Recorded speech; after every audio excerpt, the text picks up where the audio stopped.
What's going on, guys? New strategy trading right back at you with another live video. Let me get my collar straight here. Thank you, thank you. Uh, right back at you guys with another live video. Midday market update. Midday market update. The markets are bloody red right now, and this is interesting because we're actually going to cover.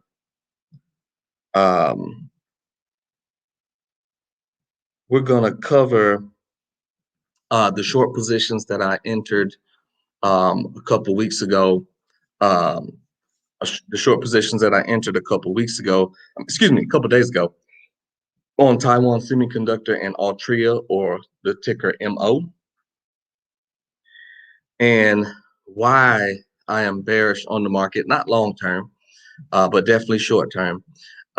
And let's go ahead and get into the charts, guys. Let me go ahead and share my screen. New strategy trading. We're streaming from both platforms, YouTube and Facebook. Let's get a thumbs up and a like and a share. We're keeping you guys up to date with the market. We've got 2 new members to the new strategy trading family, and they are shooting now with live accounts. And I can tell you guys right now, all of my traders now, all of our positions are down short.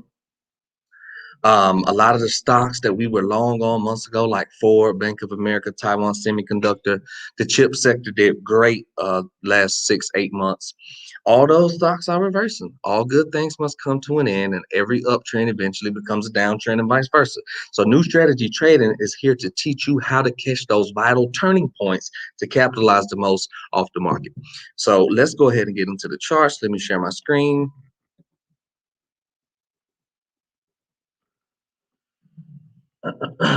Okay, let's start with the S&P 500, which houses most of your technology stocks. This is the 4-hour chart, guys. What I'm doing now is using the 4-hour chart in conjunction with my daily and weekly chart. I still use the 1-hour chart, but these positions are a little bit longer than that. I would term these swing trade positions. Some of my longest contracts are all the way up to June 18th. Okay, so that's almost a 2-month contract.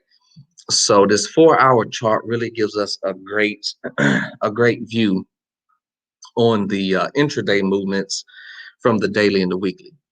So what we have here is the classic head and shoulders pattern on the NASDAQ.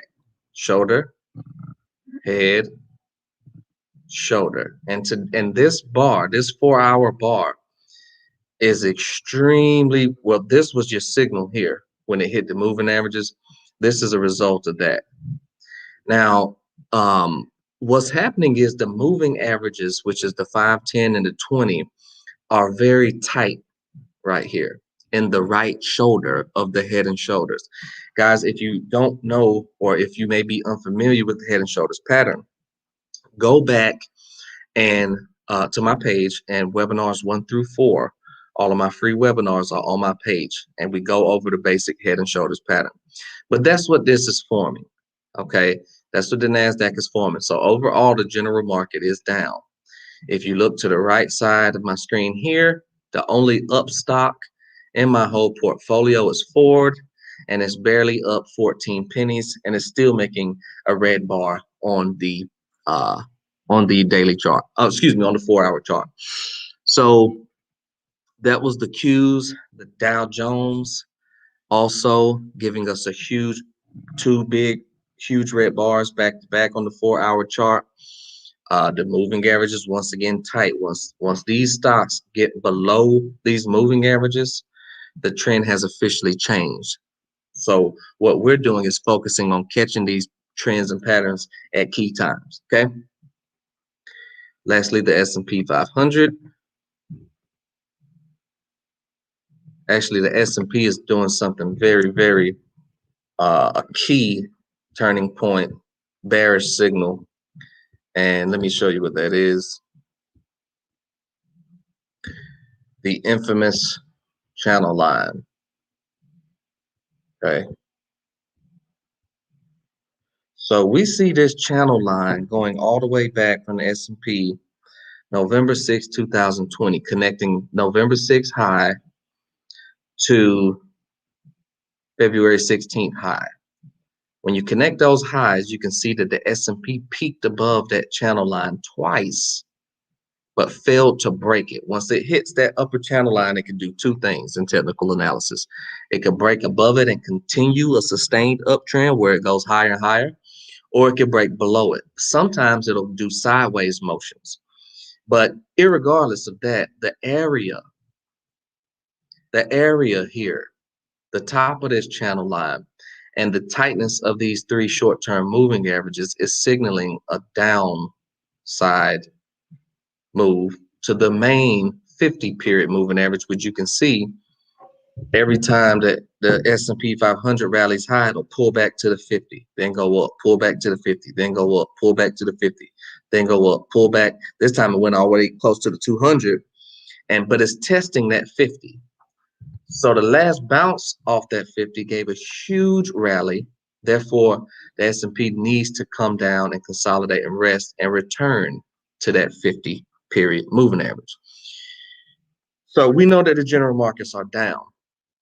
Now let's go to the positions. Taiwan Semiconductor is a short position that we have. Of course, let me switch to my daily chart for this. Of course, we talked about the head and shoulder pattern on Taiwan Semiconductor. Shoulder, head, shoulder. And it's still hovering right around my 115 buy point entry. Is down about 20-something cent from where I bought in at. But what it's doing is further convincing me, because when it came down and cracked below these moving averages once again, and cracked below this major trend line. Yesterday, it gave a big green bar, but it was on low volume. It was what's called a weak rally, because in this downtrend, you see you see 4 green bars. 3 if you just count the first red bar of the downtrend. So 3 green bars and all of these red bars. So every now and then you'll get a green bar, but these green bars are not buyable. They're shortable. This is every time you short. Every time you see a rally and a downtrend, you short that rally. And today is looking like we're going to get a big bullish engulfing pattern. It may drop on down to my 108 target today. It may wait till tomorrow. Either way, it's good action. So Taiwan Semiconductor is down. MO, which is Altria, is down as well. I actually did another buy today. I've actually did 4 buys altogether.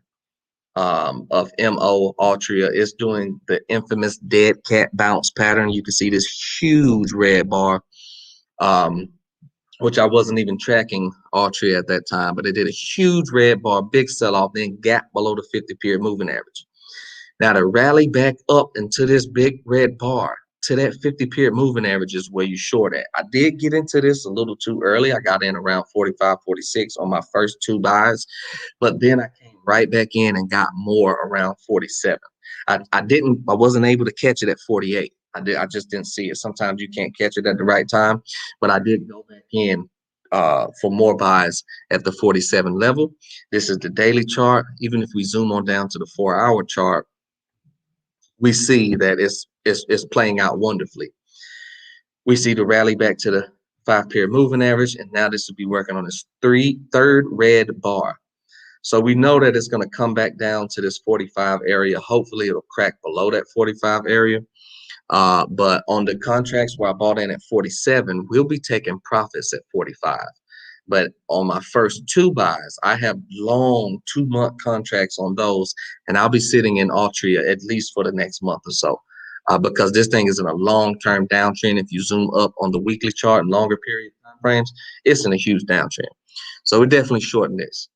So I just wanted to give you guys a quick update. The markets are red, and this is not the time to be buying stock. Okay, this is not the time to be buying stock. This is definitely the time to be buying crypto, and the crypto may dip as well with the stocks if the stock market crashes enough. That's just, sometimes it does, sometimes it doesn't. Either way, crypto is up big right now. Ethereum just hit all-time highs. Ripple is looking at a good buy entry. Bitcoin is still around that 52, 53 buy area. So But nevertheless, the stock market is down, guys. So hey, new strategy trading, right back at you with another live video. Make sure you guys stay in tune with me. If you have any questions, comments, or concerns, send me a message and let's watch this market because I see more red coming soon. Signing out, guys. Enjoy the rest of your day.